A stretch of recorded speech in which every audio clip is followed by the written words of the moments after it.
Conflict between fundamental rights and directive principles. Directive principles are not enforceable by law, but they are just directives to the state. But when the state tries to implement a directive principle, there can be a conflict between the fundamental rights of citizens and directive principles. The conflict between the fundamental rights and directive principles of state policy can also be seen as the conflict between the individual and the state. While Parliament often tried to assert the supremacy of the state and directive principles over the fundamental rights, the Supreme Court upheld the rights of the individual as enshrined in the Constitution by giving appropriate judgments. The Supreme Court in the Champakam Dorairajan vs. State of Madras 1951 held that directive principles cannot override the provisions of Part 3 of the Constitution. As per the judgment, the directive principles have to run subsidiary to the fundamental rights and have to confirm them. The Parliament responded by amending and modifying various fundamental rights which were coming in conflict with the directive principles. The Supreme Court, however, in the Golaknath case 1961, pronounced that Parliament cannot amend the fundamental rights to give effect to the directive principles. The Parliament responded again by bringing the 25th Amendment Act of the Constitution, which inserted Article 31C in Part 3. Article 31C contained two provisions.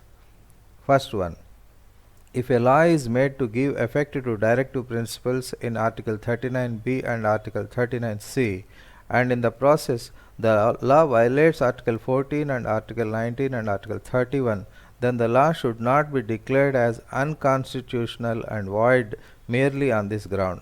The second one, any such law which contains the declaration that is to give effect to directive principles in Article 39B and Article 39C shall not be questioned in a court of law. Later, Parliament brought the 42nd Amendment Act in 1976, which extended the scope of the above provision of Article 31C by including within its purview any law to implement any of the directive principles specified in Part 4 of the Constitution and not merely Article 39B or C. However, this extension was declared as unconstitutional and void by the Supreme Court in the Minerva Mills case 1980. The present provision is that only Article 39B and Article 39C can be given precedence over the Article 14 and 19 and not all the directive principles. We can see some important Supreme Court judgments regarding the conflict between fundamental rights and directive principles in detail. Let us study the first case, Kerala Education Bill, Doctrine of Harmonious Construction. Supreme Court in the Kerala Education Bill 1957 has propounded the doctrine of harmonious construction to avoid a situation of conflict while enforcing directive principles and the fundamental rights.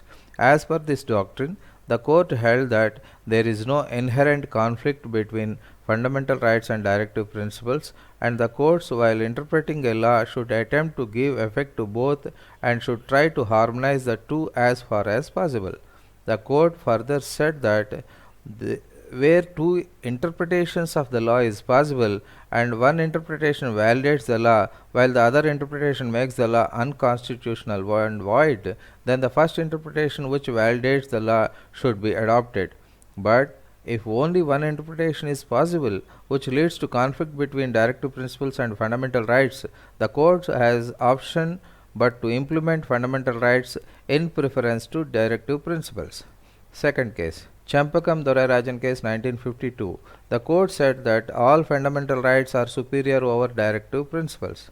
Parliament's reaction on this case. The Parliament responded by amending the modifying various fundamental rights which were coming in conflict with directive principles. The third case, Golaknath case 1967. The court said that fundamental rights cannot be abridged or diluted. The Parliament responded again by bringing the 25th Amendment Act of the Constitution, which inserted Article 31C in Part 3. Article 31C contained two provisions. First provision, if a law is made to give effect to directive principles in Article 39B and Article 39C, and in the process the law violates Article 14 and 19 and 31, then the law should not be declared as unconstitutional and void merely on this ground. Second part. Any such law which contains the declaration that it is to give effect to directive principles in Article 39b and Article 39c shall not be questioned in a court of law. The fourth case. Keshavnath Bharati case 1973. The 25th Amendment Act of the Constitution was challenged in the Keshavnath Bharati case. The Parliament can amend any part of Constitution but could not destroy basic structure of the Constitution. The second clause of the Article 31c was as declared as unconstitutional and void as it was against the basic structure of the Constitution propounded in the case itself. However, the Supreme Court upheld the first provision of Article 31c. The court also held that the power of judicial review cannot be taken out by the Parliament. Parliament brought the 42nd Amendment Act in 1976, which extended the scope of the above first provision of Article 31c by including within its purview any law to implement any of the directive principles specified in Part 4 of the Constitution and not merely Article 39b or c. Fifth case, Minerva Mill case 1980.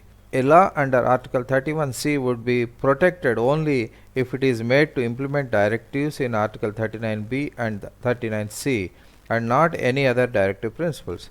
The extension to all directive principles was declared as unconstitutional and void by the Supreme Court in the Minerva Mills case. Present order of precedence. So, if there is a conflict between fundamental rights and directive principles, the present order of precedence is as follows. The first order is fundamental rights except 14 and 19.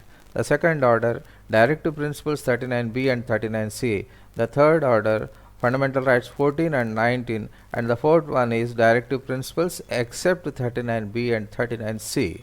This means that directive principles 39b and c has been given precedence over fundamental right 14, that is right to equality, and fundamental right 19, that is freedom of speech and expression.